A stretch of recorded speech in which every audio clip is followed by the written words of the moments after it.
Okay, so something else that came up yesterday, I noticed that on Sportsnet, they've got Vegas odds still have Pittsburgh winning a third straight Stanley Cup this coming year. Of course, Vegas is going to have the odds that way, but I don't blame them either. Despite the loss of who they've lost, they still have some really, really solid pieces, and definitely Pittsburgh can tack on some scrubs from other teams and turn them around. That's what they do. The interesting thing is that Edmonton and Chicago are second on the list, tied at 1,200 plus 1,200, or I don't know. I don't pay much attention to the odds. I just noticed that the Oilers and the Blackhawks are second, bless you, behind Pittsburgh. Five teams trail the favorites, which is Tampa, Washington, Anaheim, Nashville, and the New York Rangers.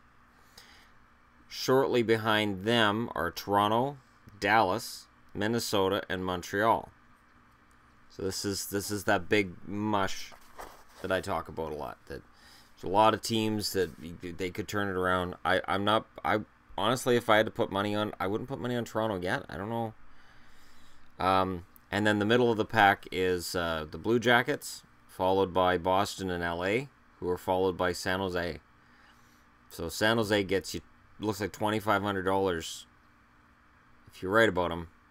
I don't know. It says plus 2,500. I don't pay much attention to the odds, so whatever. And at the bottom are the Golden Knights, the Canucks, the Devils, and the Avalanche, all at 7,500 to 1.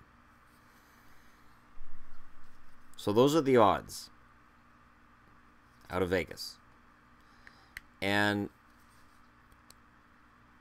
they're interesting, but as interesting as they are, there's something else that went on yesterday that I thought was interesting. Comes out of Nashville, so one of those contending teams. Just waiting for this to load here, because it's something that I find interesting, that I know other people have a different view than I do. That other views on this may be completely different. Okay, so the Nashville Predators went on this nice long run. They got into the Stanley Cup final, and everybody was excited, but apparently national anthem singer Dennis K. Morgan, less excited. And his time with the Predators is over. He no longer wanted to associate with the team, and apparently his contract was up. The team didn't contact him, didn't, discuss any kind of extension. And apparently during the playoffs, when Nashville decided, hey, we're going to bring in every country singer known to mankind to sing the anthem, he personally was kind of hurt by that. And apparently he's been taking it on the chin for being hurt by that. People saying, suck it up, and you got an easy job, and stop complaining. Well, okay, but he had a contract, he had a job, and he was proud of his job. And there are anthem singers that are fantastic, and no, I'm not listening to that. Shh. I hate it when it loads up a web page and suddenly, hey, look, there's music. No. I think of Renee Rancourt in Boston, and I think of the anthem singer in Vancouver, Mark. Anyways, there are anthem singers that really fire a team up. Renee Rancourt in Boston's the big one. I know when he does the fist pump, I was like, yeah, he did the fist pump, awesome. It could be fun to put a bunch of other people in there singing anthems.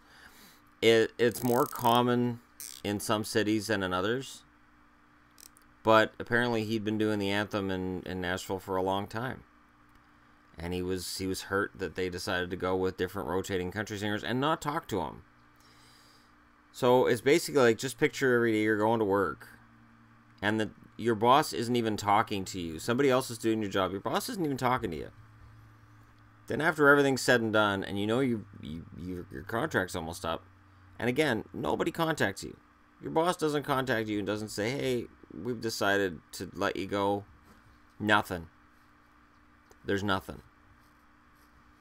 that would suck. And I mean, it'd be fine for, let's just say Trisha Yearwood was the singer for the Nashville Predators, and one year they said, well, we're not going to bring her back.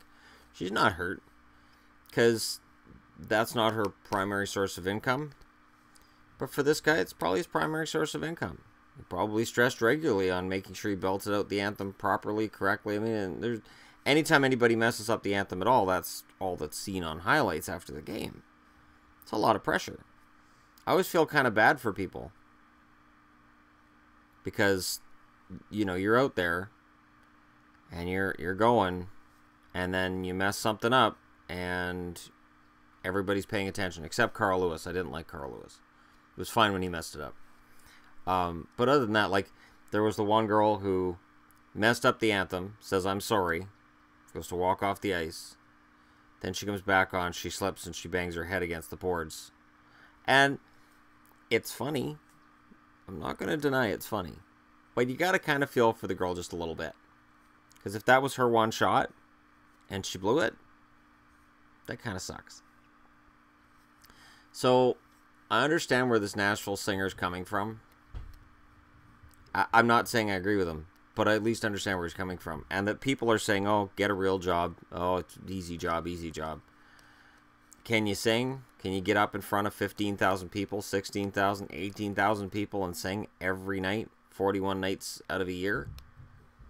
And if the answer is, well, yeah, I'll do it, you're probably not a very good singer. You're probably not going to be called back after that first game. They're probably going to call you into an office and say, we don't know how you got this job. We don't know who was drunk when you got hired. You're out of here. His voice is his job. And that's pressure. A lot of pressure. Because 41 times a year plus playoffs, he had to go out there and he had to belt out the anthem, or anthems, if Canada was in. And if they didn't bring in somebody else in to do the Canadian anthem, often they'll have one person do the American anthem, one person do the Canadian anthem in hockey games. And it's a pretty competitive industry, I would think. Mark Donnelly, I think. And it's funny because I know that a good anthem singer can be a really important part of that pregame ritual. Okay, so to be fair to this topic, I loaded up on Reddit a thread where they talk about the best anthem singers. Jim Cornelison in Chicago seems to be the one that everybody likes. My favorite comment on this is, Chicago can die in a fire, but Jim Cornelison's the best anthem singer. And then the response to that was, that already happened, didn't it? The Chicago fire. Lauren Hart is also mentioned in here. Again, Rene Rancourt. When I look up NHL anthem singers, it shows him pumping his fist. Love that. The Minnesota Wild singer comes up in here as well. There's one in Calgary that I like as well. A younger girl they had do the anthem a couple of times that I thought was pretty good at it. Wayne Messmer for the Hawks back in the day. Absolutely. Like, a good anthem singer makes all the difference in your pregame ritual. And again, it doesn't make a difference to the game. But when I see these headlines about the Predators anthem singer, and I see delusional, arrogant, that he's full of himself, and he's basically an ass. Are you kidding me? That's ridiculous. Take away, yeah, I know they were A-listers from country music. You know my attitude towards country music, right? I would have been very happy if it was, well, we were going to have Trisha Yearwood out, but she has laryngitis. Here comes the normal singer. I'm like, oh, God, thank you. No country music for tonight in my anthem. Not everybody likes country music. I know Nashville, they're big fans of it, and it's, you know, it's Tennessee, and it's a big part of their whole thing, but I see where this singer's coming from. You know, now he's out of a job.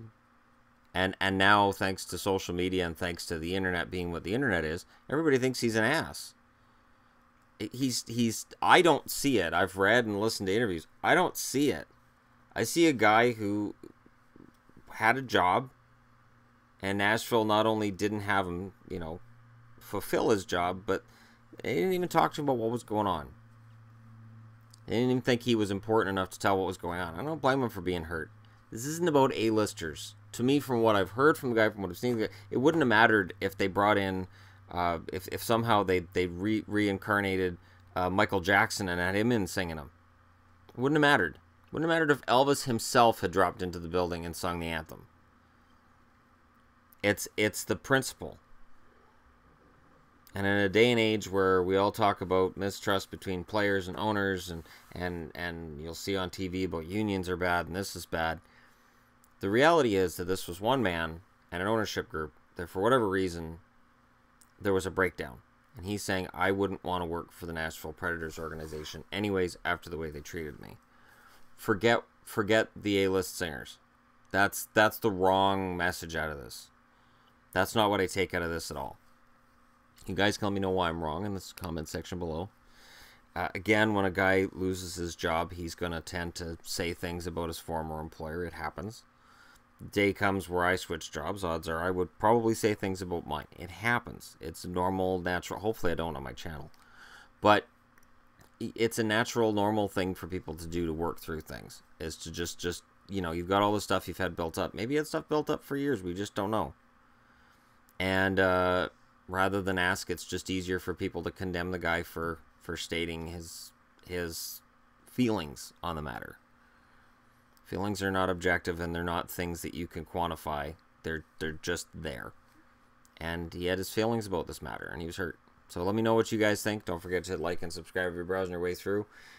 And if the singer himself were to come across this video, good job. And hopefully you find work elsewhere, because this is really stupid. I get tired sometimes of the pack mentality online, where one guy says one thing and another guy will go to some message board or wherever it is and say, hey, look at what this guy did, and then everybody goes in en masse to pile on this guy. It's just stupidity. It's just stupidity. It's happening all over online. It's just ridiculous. So I understand where the guy's coming from. I don't even blame him for being upset about the A-listers coming in. I know if I went in to do my job on Monday and Keith Urban's doing it instead, I'm going to be scratching my head and wondering, what the hell's Keith Urban doing here? Why doesn't he have to wear a helmet? What do you mean his hair's nicer than mine? What's wrong with my hair? What do you mean I don't have hair? Damn it. Alright. Thanks for watching. I'll talk to you guys again soon.